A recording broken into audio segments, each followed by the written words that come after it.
What up to my thugs, nerds, freaks, and geeks? You're now rocking with the best of Don Tony Teflon. As always, subscribe and click that bell so you can be notified every time I drop a new video. You know, I've been in this business for a very long time. Started covering A Song of Ice and Fire and Game of Thrones. And this has to be one of the highlights of my whole YouTube career, that I am able to interview a cast member from the upcoming hit show House of the Dragon by HBO. I'm not going to keep you waiting any longer, so let's do this.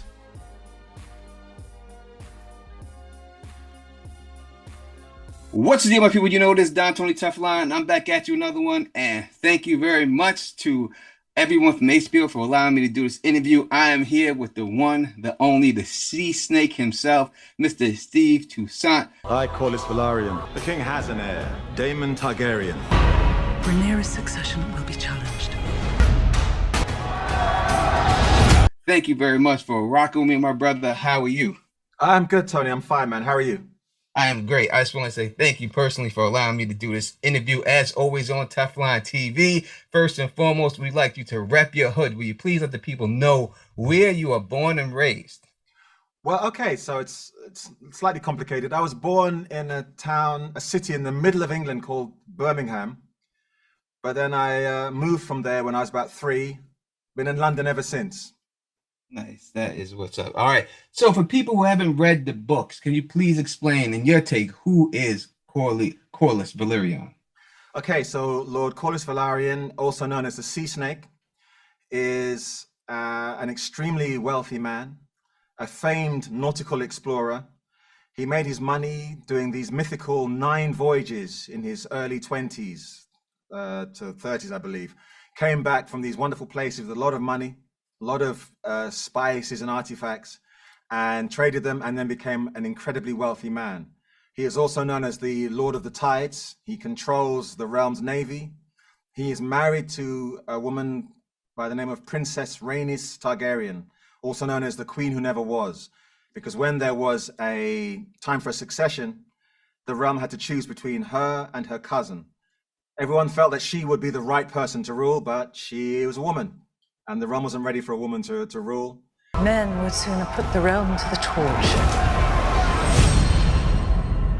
than see a woman ascend the Iron Throne, because that is the order of things. So they gave it to her cousin Viserys, which is he's on the throne when we meet them in this show. You are the king. Your duty is to take a new wife. I have decided to name a new heir. I'm your heir. And one of the things that has kept Corlys going is this resentment that Viserys is king, because Corlys believes that Viserys is a nice man, but not the right king. The king has an heir, Daemon Targaryen. I will not be made to choose between my brother and my daughter. His wife should be queen. That's kind of who he is in a nutshell. That's great. I know you are part of really big productions in the past. You have done movies, TV shows like Judge Dredd, The Prince of Persia, Doctor Who. When walking onto this set, how does it compare to those shows? Because I know like the budget's pretty big, like per episode. Yeah, like 25 million or something like that. So how does it feel when you go on there? It's great. It's funny because the only thing that I did that I felt was comparable was Prince of Persia.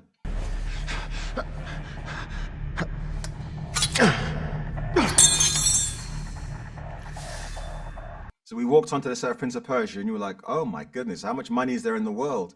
Well, that's kind of how it is on this show. You walk in, and there's just the level of craftsmanship and detail for the sets, the costumes, the weaponry. It's extraordinary, and the set that they have for my house in Driftmark, the Hall of the Nine, it's beautiful. I mean, half the acting job is done because you look around and all this stuff is so real. And you're like, okay, that's what I got when I went to Karth and I did that, that journey there. That's what I got when I did this.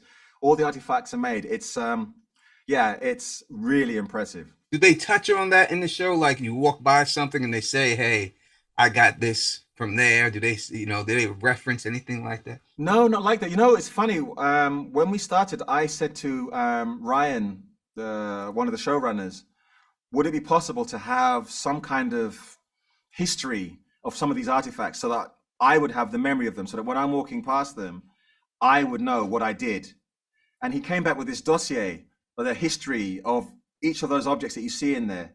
So it's never mentioned. No one actually says anything, but I know that me as the actor, when I look at, when there's like one scene, I think there's myself and Rhaenys in the hall, and I'm looking at this huge globe, and I'm thinking about my adventures, about how I got that, and how it makes me feel that, look what I did, I brought this thing back. And now people come into my hall and they're humbled by seeing my achievements. That is beautiful. I know that you're also a writer too, as well as an actor. So is it what brings you more joy when you get a good script and you work on it, or when you actually write something and see it brought to life? That's a kind of complicated question, Tony, man. Ideally, it's getting a good script and working on it and just acting, because for me, I don't think of myself as a natural writer. So writing is a tough process for me. It's really, honestly, it's like getting blood from a stone. I had to write this thing just recently, and I basically needed my partner to be coming in and saying, have you written anything? Write this. Have you written anything? So I need someone just pushing and pushing. But then having said that, when you do write it, when it is finished and you're on the set and you're like, oh my goodness, all these people are here because of the thing that I did. That's an undescribable feeling of joy, man. Nice, nice. But I know you said before that you'd never read this story. So do you think that's an advantage for you when playing this character, not to be like, you don't draw any like, all right, I read this is the way he's supposed to act, and you could put your own twist on this character? Yeah, I think so. I mean, we were given copies of the book some point during the filming, and I was gonna read it, and then I thought, no, what you're gonna see is what I got in the script. It's no point. I don't need to know all that other stuff. If it's not in the script, you're not gonna see it. So I'm portraying what our writers wrote, the man that they created, as opposed to what George Martin might have had in mind in his book. And I'm sure, listen, it's Ryan Condal. Ryan Condal knows everything about Westeros and Game of Thrones lore. So it's not going to be that different. But yeah, I decided that the script was my blueprint, and I worked to that. All right, and now dealing with the fantasy genre, we know just like a lot of areas of Hollywood, fantasy is not very diverse, right? And we're actually doing something. You're doing something to help diversity, and I want to, thank Ryan Condal for casting you in this role. I have been a part of this fandom for a long time, and I've dealt with a lot of stuff in this fandom. I know that there's a certain segment in this fandom that is very wishy-washy. Did you think that it was going to be so polarizing with the fans when you got casted? Did anyone tell you that, hey, it could be some backlash on this, or you just went into it blind? Do you know what, Tony? I had no idea. I think, what happens sometimes is if you live and exist in a particular bubble, social bubble, you can forget sometimes and think the world thinks like you do. So where I live, my friends are from everywhere. I have friends of Asian extraction, Chinese extraction. I have Caucasian friends, whatever. We don't think about those things. It's not that we don't see color. Of course we see color, but it's not that relevant. So when this thing happened, that was the furthest thing from my mind. And the very first thing that happened, literally as it was announced, I think it was Deadline announced it. A director that I worked with in Australia put something on social media saying, hey, Steve Toussaint's great. Somebody responded by saying Steve Toussaint is an N-word. That was the first thing I saw. I was like, oh my God, this is the world that we live in? And then, of course, there were pictures of me and pictures of a drawing of Corliss and saying, really, should it be this guy? And then it was all that stuff. And that's how, in fact, how you and I got in touch, really. Yes. Because you're a guy that was defending. So it was a complete and utter shock to me. And that's not that racism is a shock, because you and I know, listen, I'm a black man. I have to deal with this a lot. As I said to somebody else today, I'm not an expert in racial abuse and discrimination. I'm just very experienced at receiving it.